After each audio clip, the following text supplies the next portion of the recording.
నమోస్తు రామాయ సలక్ష్మణాయ దేవ్యై చ తస్యై జనకాత్మజాయై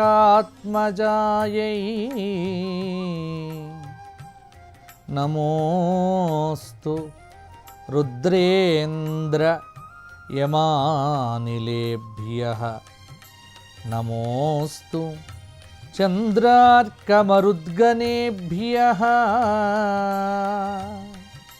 ఈటీవీ లైఫ్ ఆధ్యాత్మిక ఛానల్ రాశిచక్రం కార్యక్రమానికి స్వాగతం.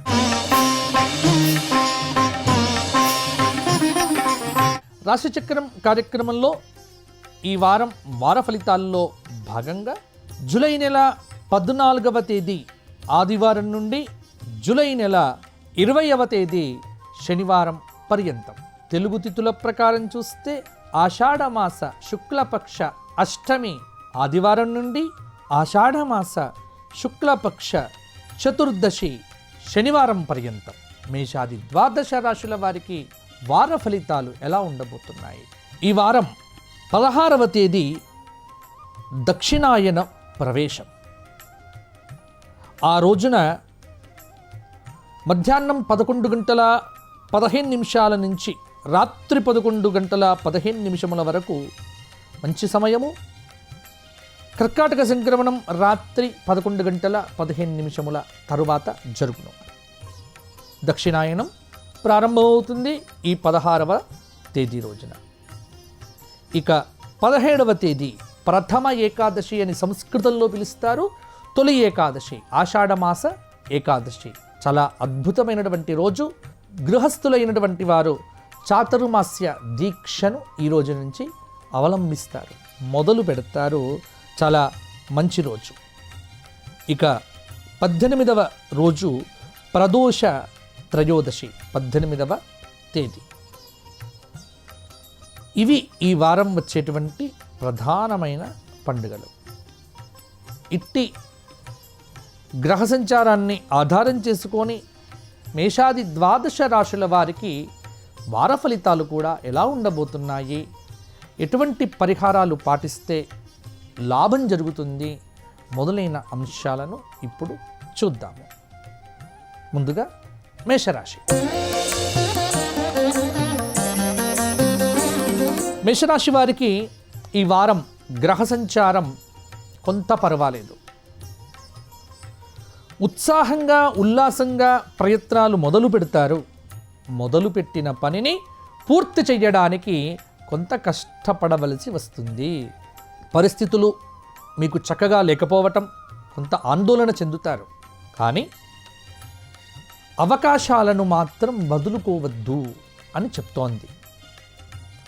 ఆదాయం అంతంత మాత్రంగానే ఉన్నప్పటికీ కూడా ఖర్చులు పెంచుకోవద్దు. కొంత సహనము పాటించండి. మనసుకు నచ్చినటువంటి వారితో మీ సమస్యలను చెప్పుకోవచ్చు. కానీ లోపల ఉన్నటువంటివన్నీ కూడా ఎదుటి వ్యక్తిని నమ్మి చెప్పడం కూడా కొంత అవివేకం కావచ్చు. పిల్లల విషయంలో కొంత సంతృప్తిని పొందుతారు మేషరాశి వారు ఈ వారం. బుధ గురువారాల్లో ఒక సమాచారం కొంత ఆనందాన్ని కూడా మీకు కలిగింప చేస్తుంది. దైవ సంబంధమైన ఆధ్యాత్మిక సంబంధమైన సేవా సంబంధమైన కార్యక్రమాల్లో కూడా మీరు ఈ వారం పాల్గొనడానికి ఆస్కారం కూడా ఉంది. ర్యాంకులు సాధించటానికి విద్యార్థులు తెగ కృషి చేయాల్సినటువంటి వారం. మరి మేషరాశి వారు సరస్వతి ద్వాదశనామ స్తోత్ర పారాయణం, బుధవారం నాడు గణపతి అష్టకము, గురువారం రోజు ద్వాదశ జ్యోతిర్లింగ క్షేత్ర పారాయణము చేస్తే చాలా మంచి ఫలితాలు మీకు కలుగుతాయి. తదుపరి వృషభ రాశి. వృషభ రాశి వారికి ఈ వారం చాలా యోగదాయకమైనటువంటి ఫలితాలు ఉండబోతున్నాయి. సర్వత్రా యోగదాయకంగా ఉండబోతోంది. ఎవరికైతే మీరు మాట ఇచ్చారో ఆ మాట ఇచ్చిన వ్యక్తి దగ్గర మాటను నిలబెట్టుకుంటారు. బంధువులకు మీ మీద ప్రత్యేకమైన అభిమానం కలుగుతుంది. లక్ష్యాన్ని చాలా తేలిగ్గా సాధిస్తారు. ఆదాయం అనేటువంటిది బాగుంటుంది. పొదుపు పథకాలపై దృష్టి పెడతారు. ఆర్థిక లావాదేవీల్లో, బ్యాంకింగ్ వ్యవహారాల్లో, డబ్బును దాచుకునేటువంటి విషయాల్లో కూడా కొంత శ్రద్ధ పెట్టకపోతే కొంత డబ్బును నష్టపోయే ఆస్కారం కూడా ఉంది. ఉల్లాసంగా గడపటం మంచిదే, కానీ బాధ్యతలను ఎట్టి పరిస్థితుల్లో కూడా విస్మరించకండి. విలువైన వస్తువులు పోవటానికి ఆస్కారం ఉంది. తగు జాగ్రత్తలు తీసుకుంటే సరిపోతుంది. ఎదురు చూస్తున్నటువంటి పత్రాలు, డాక్యుమెంట్స్ కూడా మీకు ఈ వారం లభించవచ్చు. అనైతికంగా బెట్టింగ్లు కానీ, జూదాలు కానీ, లేకపోతే ఇటువంటి వాటికి ఏమాత్రం కూడా వెళ్ళకుండా జాగ్రత్త పడితే కొంత అనుకూలంగా మీకు ఉంటుంది. మరి వృషభ రాశి వారు కృష్ణాష్టకము, కృష్ణ సహస్రనామ స్తోత్ర పారాయణము, అలాగే నారాయణ అష్టకము, నారాయణ సంబంధమైన స్తోత్ర పారాయణాదులు ఈ 7 రోజులు చేస్తే ఇంకా యోగదాయకమైనటువంటి ఫలితాలు కలుగుతాయి. తదుపరి మిథున రాశి. మిథున రాశి వారికి కాలం మందంగా ఉంది. అంటే గొప్పగా లేదు, నెమ్మదిగా కొనసాగుతూ ఉన్నది. ఏవైతే మీ ఊహల్లో వ్యక్తమవుతూ ఉన్నాయో అవి ఆలోచనలు కార్యరూపం దాల్చుతాయి. మనోధైర్యంతో ముందుకు సాగుతారు. యత్నాలు ప్రోత్సాహకరంగా ఉన్నాయి. శుభకార్యాన్ని ఆర్భాటంగా పూర్తి చేస్తారు. ఆదివారం నాడు చాలా విషయాల్లో కూడా జాగ్రత్తగా ఉండడం మంచిది. ప్రలోభాలకు ఎట్టి పరిస్థితుల్లో కూడా లొంగిపోవద్దు. అజ్ఞాత వ్యక్తులు మిమ్మల్ని మోసం చేయటానికి మీ చుట్టూ కూడా తిరుగుతూ ఉంటారు. అందరితోని మితంగా సంభాషణ చేయండి. ఆధ్యాత్మికత పెంపొందింప చేసుకొని ఆలయ సందర్శనం అనేటువంటిది ఎంత అధికంగా చేస్తే అంత శ్రేయస్సును కూడా పొందుతారు మిథున రాశివారు. మిథున రాశివారు ఈ వారం సూర్యాష్టకము, రామరక్షా స్తోత్ర పారాయణము, రామాష్టకము, కృష్ణాష్టకము మొదలైన స్తోత్రములను భగవత్ సన్నిధిలో కూర్చొని జపించటం వల్ల తీవ్రమైనటువంటి కష్టములన్నీ కూడా తొలగిపోతాయి. తదుపరి కర్కాటక రాశి. కర్కాటక రాశి వారికి కొంత గ్రహ సంచారము అనుకూలంగా లేకపోవటం, ఆరోగ్యపరమైనటువంటి అంశములు ఇబ్బంది కలిగే ఆస్కారం కూడా లేకపోలేదు. విద్యార్థులు ఒకటి గుర్తుపెట్టుకోండి, లక్ష్య సాధనకు ఓర్పు అనేటువంటిది ప్రధానము. సలహాలకు సహాయానికి ఎప్పుడు కూడా ఎదుటి వ్యక్తుల మీద ఆధారపడటం అనేటువంటిది మీకు శ్రేయోదాయకం కాదు. సమర్థకతకు సామర్థ్యం అనేటువంటిది మీ లోపల ఉంటే దానికి ఖచ్చితంగా నిదానంగా గుర్తింపు అనేటువంటిది లభించవచ్చు. ఆదాయ వ్యయాలకు పొంతన లేకపోవడం కూడా గమనించండి. బుధవారం నాడు, గురువారం నాడు ఒక పెద్ద ఖర్చు అయ్యేట్టుగా ఉంది. ఒక సమాచారం ఆలోపించజేస్తోంది. సోదరులతో సంభాషణను కొనసాగిస్తూ ఉంటారు. మీ ప్రతిపాదనలకు ఇంట బయట అనేక రకాలుగా కూడా ఆమోదం అనేటువంటిది కూడా లభిస్తుంది. వివాదాలు పరిష్కార దిశగా ముందుకు సాగుతాయి. కర్కాటక రాశి వారు ఈ వారం దుర్గా అష్టోత్తర నామంతో పారాయణం చేయటము, కుంజికా స్తోత్ర పారాయణం చేయటము, ప్రతిరోజు లలిత అష్టోత్తరంతో కుంకుమార్చన చేసుకోవడం వల్ల ఇంకా మంచి ఫలితాలు పొందవచ్చు. తదుపరి సింహరాశి. ఈ వారం సింహరాశి వారికి కొంత నిరాశాజనకంగా ఉండబోతోంది. ఇతరుల విషయాల్లో ఎట్టి పరిస్థితుల్లో కూడా జోక్యం చేసుకోవద్దు. మీ గౌరవానికి భంగం కలిగించకుండా మెలగండి. ఏ విషయాన్ని తేలికగా తీసుకోవద్దు. ఖర్చులు విపరీతంగా ఉంటాయి. అనవసరమైనటువంటి వాయిదాలు వేసుకోవడం కానీ, లేకపోతే అనవసరమైనటువంటి ఆర్భాటాలకు మాత్రం వెళ్ళకండి. పిల్లల విషయంలో శుభం జరుగుతుంది. ఆందోళన తగ్గి కుదుట పడతారు. అలాగే సన్మాన, సంస్కరణ, సంస్మరణ మొదలైనటువంటి సభల్లో కూడా పాల్గొంటారు. ఆధ్యాత్మిక కార్యక్రమాలకు ఖచ్చితంగా ప్రాధాన్యతను ఇస్తారు.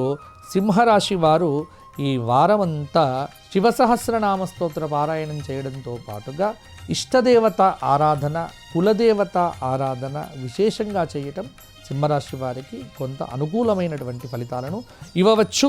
తదుపరి కన్యారాశి. కన్యారాశి వారికి ఈ వారం మిశ్రమమైనటువంటి కాలం. ఆర్థిక లావాదేవీలతో తలమునకలైపోతూ ఉంటారు. విశ్రాంతి లోపము, అకాల భోజనము, విపరీతమైనటువంటి తిరగటం, ఈ మూడింటి వల్ల శరీరంలో సత్తువ అనేటువంటిది కూడా తగ్గుతుంది. అయినప్పటికీ కూడా మొండిగా మీరు ముందుకు వెళితే కొంత ఇబ్బంది కాలమని చెప్పవచ్చు. పరిచయాలు ఉన్నతికి సహకరిస్తాయి. ఖర్చులు అనేటువంటివి అదుపులో ఉండవు. ఆత్మీయులతో సంభాషణ అనేటువంటిది కొంత ఉపశమనం కలిగింపజేస్తుంది. వాయిదా పడినటువంటి పనులన్నింటినీ కూడా పూర్తి చేస్తారు. విలువైనటువంటి వస్తువులు పోగొట్టుకునేటువంటి ఆస్కారం కూడా ఉంది కాబట్టి కొంత జాగ్రత్తగా ఉండండి. పాత పరిచయస్తులు చాలామంది కూడా తారసపడుతూ ఉండడం కూడా మీకు కొన్ని విషయాలలో సలహాలు సూచనలు చాలా తొందరగానే లభించవచ్చు. మరి కన్యారాశి వారు ఈ వారమంతా గణపతి సహస్రనామ స్తోత్ర పారాయణం చేయడంతో పాటుగా గణేశ అష్టకము, అలాగే గణపతి దేవుడి యొక్క గుడిలో 108 గరికలతో గణపతికి ఆరాధన అర్చన చేయించండి. పరిస్థితులన్నీ చక్కగా మీకోసం అవి సిద్ధంగా ఉంటాయి. తదుపరి తులారాశి. తులారాశి వారికి ఈ వారం గ్రహ సంచార రీత్యా కొంత పట్టుదలగా ఉండవలసిన సమయము. కార్యక్రమాలు విజయవంతమవుతాయి. వ్యవహారాల్లో సముచితమైన నిర్ణయాలు తీసుకుంటారు. ఆలోచనలు అనేటువంటివి కార్యరూపం దాల్చుతాయి. లక్ష్య సాధనకు ఓర్పు ప్రధానము. మనోధైర్యంతో ముందుకు సాగాలి. గుట్టుగా యత్నాలు సాగించండి. పొగిడే వ్యక్తులతో జాగ్రత్తగా ఉండండి. ఆదాయం సంతృప్తికరంగా ఉంటుంది. శనివారం నాడు చెల్లింపులు అలాగే నగదు స్వీకరణలో కొంత జాగ్రత్తగా ఉంటే ఇబ్బంది నుంచి కూడా బయట పడతారు. కొత్త పనులకు శ్రీకారం చుడతారు. ఉల్లాసంగా గడుపుతారు. వివాదాలు పరిష్కారం దిశగా కూడా ముందుకు సాగుతాయి. తులారాశి వారు హనుమాన్ చాలీసా పారాయణం 3 సార్లు చేయటం వల్ల కొంత అనుకూలత పెరుగుతుంది. ప్రతికూలతలు తగ్గుతాయి. హనుమంతుడి దేవుడి యొక్క ఆలయంలో చక్కగా 108 నామములతో ఆరాధన చేయించుకోండి. హనుమత్ కృపతో కష్టాల నుంచి బయటపడతారు. తదుపరి వృశ్చిక రాశి. వృశ్చిక రాశి వారికి ఆర్థిక పరిస్థితి అయితే ఈ వారం కొంత సామాన్యంగా ఉంది. ఆలోచనలు చంచలంగా ముందుకు పరిగెత్తడం, చిన్న విషయాలకే చికాకులు, ఫ్రస్ట్రేషన్ అనేటువంటిది పెరిగిపోవటం. దీనివల్ల ఏమవుతుంది అంటే మీ ఆగ్రహ ఆవేశాలు ఏవైతే ఉన్నాయో వాటిని కొంత అదుపులో ఉంచుకునే ప్రయత్నం కూడా చేయండి. ఏ విషయానికి కూడా అతిగా స్పందించడము, అతిగా మాట్లాడటము మొదలైనటువంటివి మీకు చేటును కలిగించవచ్చు. అలాగే ఏ విషయాలను కూడా గోప్యంగా ఉంచకండి. ఒక వాహనం మీద వెళ్ళేటప్పుడు మాత్రం కొంత జాగ్రత్త తీసుకోండి. ఆర్భాటాలకు ఆందోళనలకు కొంత డబ్బైతే ఖర్చు పెడతారు. ఆధ్యాత్మిక సేవా కార్యక్రమాల్లో అనేకమైనటువంటి కార్యక్రమాల్లో కూడా పాల్గొంటారు. ఇక వృశ్చిక రాశి వారికి శివ సహస్రనామ స్తోత్ర పారాయణము ఆదివారం నాడు శనివారం నాడు 2 రోజులు కూడా మాంసాహారము మానివేసి నవగ్రహ స్తోత్ర పారాయణం చేస్తూ పిల్లలకు అరటి పండ్లు కొనిపెడితే కొంత అనుకూలత పెరగవచ్చు. తదుపరి ధనుస్సు రాశి. ధనుస్సు రాశి వారికి ఈ వారము కొంత అనుకూలత కొంత ప్రతికూలత వెరసి గ్రహబలం అనేటువంటిది యోగంగానే ఉన్నది. ఆదాయం ఎంత ఉంటే ఖర్చులు అదే స్థాయిలో ఉంటాయి. అయితే అన్నవి అనుకున్నట్టుగా సాధించడం అనేటువంటిది ధనుస్సు రాశి వారికి చాలా వరకు కూడా ముఖ్యమైనటువంటి అంశం. పెట్టుబడులకు, వ్యాపారంలో నూతన పెట్టుబడులకు మాత్రం ఇది తరుణం కాదు. వ్యవహారముల యందు తలమునకలవుతారు. మీ ఇష్టాలను ఖచ్చితంగా తెలియజేయండి. మంగళవారం నాడు ఎట్టి పరిస్థితుల్లో ఎవరికి డబ్బులు ఇవ్వకండి. ముఖ్యమైనటువంటి కార్యక్రమాలు ఉంటే కొన్ని రోజుల వరకు వాయిదా వేసుకోండి. అవివాహిత స్త్రీ పురుషులకు వివాహాది శుభయోగ ఫలప్రాప్తి అనేటువంటిది ఈ వారం కలగబోతోంది. గృహ అలంకరణ పట్ల ఆసక్తి పెరుగుతుంది. విలాస వస్తువులను కూడా కొనుగోలు చేస్తారు. మరి వీరికి గ్రహ సంచార రీత్యా నవగ్రహములకు సంబంధించిన స్తోత్రపారాయణాదులు చేసుకోవడంతో పాటుగా నవగ్రహములకు శాంతి పూజ చేయించుకోవడం వల్ల కూడా ధనుస్సు వారికి ఇంకా యోగదాయకమైన ఫలితాలు మరిన్ని కూడా కలుగుతాయి. తదుపరి మకర రాశి. మకర రాశి వారికి ఈ వారమంతా కొంత ప్రతికూలత అధికంగా ఉంది. అనుకూలంగా లేకపోవటం, ఆరోగ్య విషయంలో కొంత చికాకులు పెరగటం, అందుకే ధైర్యంగా అడుగు ముందుకు వేయలేకపోతారు. కానీ పాతకాలపు పరిచయస్తులతోనే కొన్ని క్లిష్టమైనటువంటి సమస్యల నుంచి కూడా బయటపడతారు. మీ కృషి ఏదైతే ఉన్నదో అది దేశానికి సంబంధించినదా, మీకు సంబంధించినదా, లేకపోతే వ్యక్తిగతమా అని అనుకుంటే ఆ కృషి అనేటువంటిది నిస్వార్థంగా చేయడం మొదలు పెడితే తప్పకుండా ఫలితాలు సొంతం అవుతాయి. విమర్శించిన వారే మీ సామర్థ్యాన్ని గుర్తిస్తారు. ఖర్చులు విపరీతంగా ఉంటాయి. పత్రాల రెన్యూవల్లో మెలకువ వహించండి. కొన్ని విషయాలు చూసి చూడనట్టు వదిలేయండి. ఆప్తులతో సంభాషణ మరింత ఉత్సాహాన్ని, ఉల్లాసాన్ని ఇవ్వవచ్చు. మకర రాశి వారు ఈ వారం అంతా కూడా నవగ్రహ స్తోత్ర పారాయణంతో పాటుగా శివ సహస్రనామ స్తోత్ర పారాయణం చేయండి. గోక్షేత్రంలో గోవులకు ధన రూపేణ, ధాన్య రూపేణ ఏదైనా ఇచ్చే ప్రయత్నం చేస్తే సరిపోతుంది. తదుపరి కుంభరాశి. కుంభరాశి వారికి ఈ వారం అభీష్టం నెరవేరేటువంటి సమయము అని చెప్పవచ్చు. అవకాశాలను చాలా వరకు కూడా వాడుకుంటారు, దక్కించుకుంటారు. ఆదాయం అనేది పర్వాలేదు అన్నట్టుగానే కొనసాగుతుంది. అప్పు చేయకండి, అప్పుల ఊబిలో ఎప్పుడు కూడా పడవద్దు. ఎందుకంటే కొంత గ్రహ సంచారం అనేటువంటిది రాబోయే రోజుల్లో కూడా కొంత క్లిష్టంగా ఉండవచ్చు. ఆప్తుల కోసం విపరీతంగా వ్యయం చేస్తారు. వ్యయం చేయకుండా జాగ్రత్త పడితే బాగుంటుంది.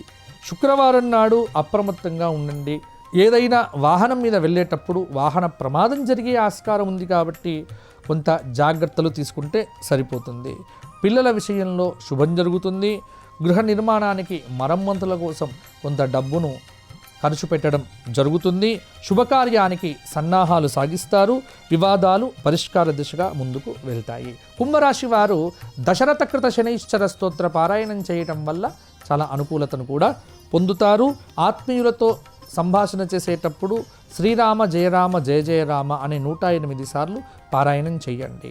హనుమాన్ చాలీసా పారాయణం కూడా మీకు చాలా శక్తిని ఇవ్వవచ్చు. తదుపరి మీనరాశి. మీనరాశి వారికి ఈ వారము ఎటు చూసినా సర్వత్రా మిశ్రమ ఫలితాలే కనిపిస్తూ ఉన్నాయి. నిర్దేశితమైనటువంటి లక్ష్యాలతో ముందుకు సాగుతారు. విదేశీ సంబంధమైనటువంటి వీసా ఇంటర్వ్యూలలో విజయాలు సాధించవచ్చు. ఆదాయానికి తగ్గట్టుగా ప్రణాళికలు చేసుకుంటారు. శనివారం నాడు ఆచితూచి కొన్ని పనులు చేయాలి. చెల్లింపుల్లో చాలా జాగ్రత్త వహించండి. కొంత డబ్బు వ్యర్థమయ్యేటువంటి అవకాశం కూడా లేకపోలేదు. పరిచయస్తుల వాక్యలు పట్టించుకోకండి. మీ చొరవతో ఒకరికి శుభమనేటువంటిది జరుగుతుంది. వ్యాపకాలు సృష్టించుకుంటారు. కొంత పిల్లల విషయంలో శుభం జరుగుతుంది. ఆందోళన అనేటువంటిది తగ్గిపోతుంది. ఆలయాలకు విరాళాలు ఇవ్వటము, ప్రశాంతంగా కాశీలోనో లేకపోతే ఏదైనా జ్యోతిర్లింగ క్షేత్రంలోనూ అభిషేకాదులు చేయించుకోవటం వల్ల మరిన్ని మంచి యోగదాయకమైనటువంటి ఫలితాలు పొందుతారు మీనరాశి వారు. ఇక ఈ వారంలో మనకు వచ్చేటువంటి ప్రధానమైనటువంటి పండుగ 16వ తేదీ దక్షిణాయన పుణ్యకాలము, 17వ తేదీ ఆషాఢ శుద్ధ ఏకాదశి. ఆషాఢ మాసంలో స్త్రీలు ఖచ్చితంగా గోరింటాకు పెట్టుకొని అమ్మవారి పూజ చేయాలి. అదే పద్ధతిలో 12 రాశులకు చెందినటువంటి వారు ఇది చాలా విశేషమైనటువంటి శయన ఏకాదశి అంటారు. ఈ శయన ఏకాదశి రోజున విష్ణువు భగవానుడికి చక్కగా పీతాంబరం కానీ, వస్త్రం కానీ, నారికేలం కానీ సమర్పణం చేయండి. ఆ రోజు 2 గంటలు మౌనంగా ఉండి విష్ణు సహస్రనామ పారాయణం చేస్తే అనుకున్న ఫలితాలుగానే సాధిస్తారు. మరలా వచ్చే వారం కలుసుకుందాము. అంతవరకు సెలవు. స్వస్తి. లోకా సమస్తాః సుఖినో భవంతు. ధర్మస్య విజయోస్తు, అధర్మస్య నాశోస్తు, ప్రాణిషు సద్భావనాస్తు, విశ్వస్య కళ్యాణమస్తు. ఈ కార్యక్రమాన్ని తిరిగి చూడాలనుకుంటే www.youtube.com/ETV Life Spiritual లో చూడవచ్చు.